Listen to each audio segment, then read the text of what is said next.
കഴിഞ്ഞ ദിവസം എൻ്റെ മകന് റേസിങ്ങിനിടയിൽ ഒരു ക്രാഷ് ഉണ്ടായി.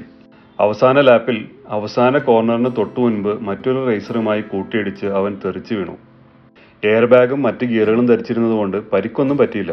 പക്ഷെ എന്നെ അത്ഭുതപ്പെടുത്തിയതും ചിന്തിപ്പിച്ചതും മറ്റൊന്നാണ്. മത്സരം ലൈവ് കണ്ടുകൊണ്ടിരുന്ന അവൻ്റെ കൂട്ടുകാർ അധികം വൈകാതെ അവനെ വിളിക്കുന്നു. പോഡിയം നഷ്ടപ്പെട്ടതിലും വീഴ്ചയുടെ വേദനയിലും നിരാശനായിരുന്ന അവൻ്റെ അടുത്തിരുന്ന് സ്പീക്കർ ഫോണിലൂടെയുള്ള അവരുടെ സംസാരം കേൾക്കുകയായിരുന്നു ഞാൻ. ആ കൂട്ടുകാരുടെ സ്വരത്തിൽ ഞാൻ കേട്ട കരുതലും സ്നേഹവും പ്രോത്സാഹനവുമെല്ലാം എന്നെ ചിന്തിപ്പിച്ചു. വൈകാതെ നിരാശ പൊട്ടിച്ചിരികൾക്ക് വഴിമാറി.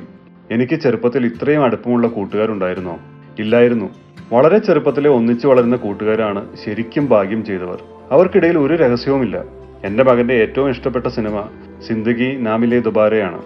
ഞങ്ങൾക്കെല്ലാവർക്കും കൂടി അതുപോലൊരു യാത്ര പോകണം എന്നതാണ് അവൻ്റെ ഏറ്റവും വലിയ ആഗ്രഹം. പലപ്പോഴും കുറച്ച് മുതിർന്നവർ കൂട്ടുകാരായാൽ അവർ മുൻവിധികളോടെ അല്പം അകലം സൂക്ഷിച്ച് മാത്രമേ അടുക്കൂ.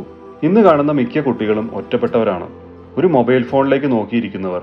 അവർക്ക് അടുപ്പമുള്ളവർ അവരുടെ മാതാപിതാക്കൾ മാത്രമാണ്. എനിക്ക് മാതാപിതാക്കളോട് പറയാനുള്ളത്, മക്കളെ കൂട്ടുകൂടാൻ വിടുക. അവർ കളിക്കട്ടെ, അല്പം കുസൃതി കാണിക്കട്ടെ. അങ്ങനെ ജീവിതാവസാനം വരെ തുടരുന്ന സൗഹൃദങ്ങൾ ഉണ്ടാക്കട്ടെ. എൻ്റെ മകൻ്റെ കൂട്ടുകാരെ എനിക്ക് അടുത്തറിയാം. അവർ കാണിക്കുന്ന എല്ലാ തല്ലുകൊളിത്തരങ്ങളും ഞാനും മകനും തമ്മിലുള്ള സംഭാഷണങ്ങളിൽ കടന്നു വരാറുണ്ട്. ഞാൻ അവനോട് എനിക്ക് ചെറുപ്പത്തിൽ സംഭവിച്ച അബദ്ധങ്ങൾ പറഞ്ഞു കൊടുക്കാറുമുണ്ട്.